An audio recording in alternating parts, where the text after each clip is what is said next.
Okay, some solved problems for Chapter 15. Starting off with an ideal gas that's going to expand isothermally. What that tells you is that the temperature is going to be a constant, and we know that it's going to perform 4.3 times 10 to the third joules of work. What we're interested in calculating is first the change in internal energy. Remember that the change in internal energy is going to be proportional to the change in temperature. However, here the temperature is constant, so the change in temperature is going to be equal to 0, so the change in internal energy of the gas is simply going to be 0 joules. Now for part B, we're going to calculate the heat absorbed during this expansion, and we have the first law of thermodynamics, but we know that the change in internal energy is going to be equal to 0, so I'm going to say a big fat 0 is equal to the heat minus the work, and it now very simply, I know what the work, I know how much work was done, so the heat absorbed by the gas is simply going to be equal to the work, which is going to be 4.3 times 10 to the third joules. Okay, and now a little bit of practice drawing PV diagrams. We're going to have some initial volume and some initial gauge pressure, and we're going to expand isothermally until the pressure has decreased to 1 atmosphere, and then we're going to compress it back to its original volume, and then bring it back to the original initial state. So first thing we've got to do is pressure. Make sure we have the units. I'm going to leave it in atmospheres. Volume, I'm going to leave this guy in liters. One thing that this says gauge, so that tells us that we need to add the 1 atmosphere back on, so the true pressure is going to be 4.5 atmospheres. Same is going to be true for right here. That's going to be 2 atmospheres. So I'm going to kind of start off right here at 4.5, got my units right there of atmospheres, got my initial volume of 1 liter, already got the liters on there, and I'm going to go isothermally. Remember that isotherm is going to look like adiabats. Don't really expect you to remember the two, but remember that this is the one that's going to be kind of curved, so the kind of 0.1, 0.2. Now what we need to do is we need to say, hey, what is the value for volume?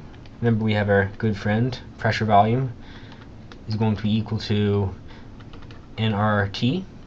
It's isothermally, so all this stuff is going to be a constant, so pressure volume 1 is going to be equal to nRT, which is also going to be pressure 2, volume 2. Now, I know my initial pressure, I know my initial volume, I know that, so I'm simply going to solve for V2. V2 is going to be equal to P1 V1 divided by P2. So it's going to be essentially 4.5 atmospheres multiplied by 1 divided by 2 atmospheres. So volume number 2 is going to be equal to 2.25 liters. So go ahead and put that guy down there, 2.25. Now we're going to compress it at constant pressure.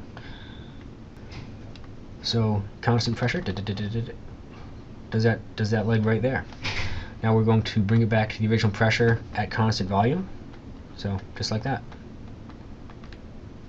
And just realized that I forgot my 2 atmospheres right here. Okay, a little bit of practice using the first law of thermodynamics. We have 8.5 moles of an ideal, 8.5 moles of an ideal monotonic gas. That's a key word to look for. Monotonic means that we can write delta U is going to be 3/2 nR delta T. Remember, if this said diatomic, we'd be writing 5/2 right there. It's going to expand adiabatically, adiabatically being another key word. That means no heat into or out of the system, so Q must be equal to 0 joules. And it's going to perform 8,300 joules worth of work in the process. And what we're looking for is we're looking for the change in temperature is equal to what.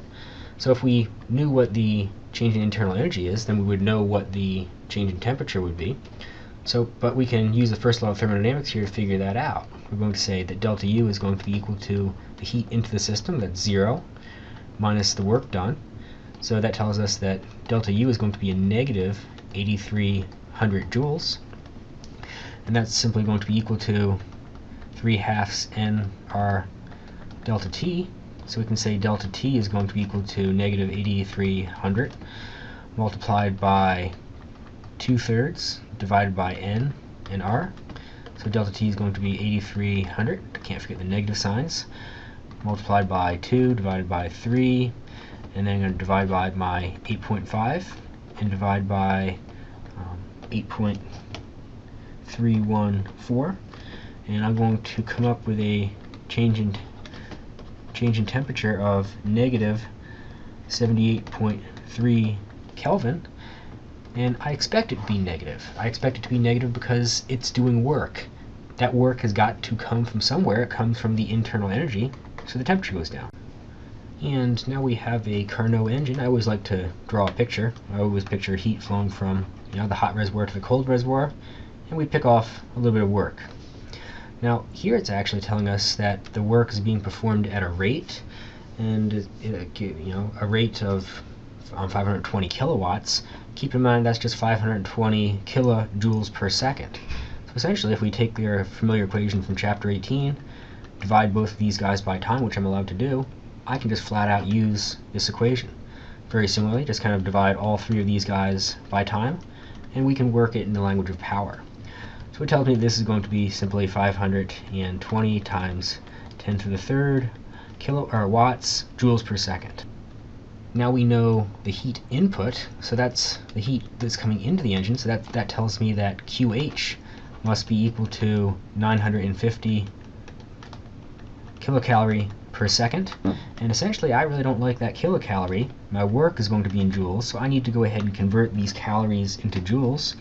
I know that there's 4186 joules in 1 kilocalorie, so I can go ahead and cancel these guys out, multiply these guys together, and we're going to come up with 3.97 times 10 to the 6.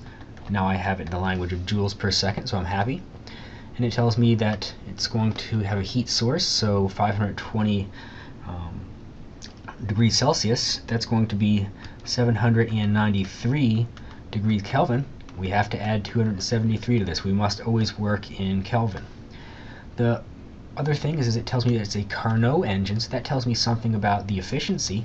The efficiency is simply going to be equal to 1 minus temperature low divided by temperature hot. This is only true for Carnot engines, but here we know that we have one. A little bit of algebra. Temperature low is going to be equal to temperature hot, 1 minus work divided by time, and then QH divided by time.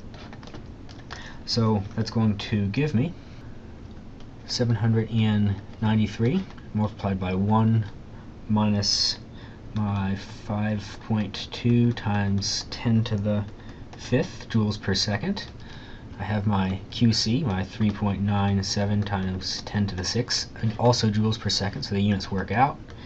And I calculate my cold reservoir to be 689 Kelvin. And now we have an ideal refrigerator. So we're looking for the temperature inside, so we're looking for temperature cold is equal to what? It tells me that it's ideal, so that tells me I can write my coefficient of performance is going to be equal to cold temperature divided by the hot temperature minus the cold temperature. Coefficient of performance is equal to 7, and it tells me that the hot temperature must be equal to 22 degrees Celsius. We do have to add 273 to this and come up with 295. Now we just have a little bit of arithmetic. I'm going to essentially multiply both sides by this and isolate temperature cold. So temperature low at the end of the day, leave the algebra to you. It's going to be equal to temperature hot, coefficient of performance, and then 1 plus the coefficient of performance. So that's going to be 295 divided by 7, and 1 plus 7. Go ahead and plug all that in. We're going to come up with 258.1 degrees Kelvin. If we subtract 273 from this, we're going to get negative 14.9 degrees Celsius. And last but not least, a problem with some entropy. We know that the entropy, that's the delta S, is going to be equal to the heat divided by the temperature. Here I know that I've got some mass. We go ahead and make sure we convert that guy to kilograms. And we're essentially going to be condensing some steam into water. So we're actually going to say that the heat is actually going to be equal to the mass times the latent heat of fusion. And all this is happening at 100 degrees Celsius. Go ahead and add 273 to this because we must always work in Kelvin. And we get 373 degrees Kelvin. So we're simply going to write mass, latent heat of fusion, divided by the temperature. And now we know all this. We know the mass, we know the latent heat of fusion for water, and we know what the temperature is, so delta S is going to be equal to the mass, 0.32 kilograms. Latent heat of fusion for water is 22.6 times 10 to the 5th joules per kilogram. Divide all that stuff by 373, and we're going to get negative 1939 joules per Kelvin.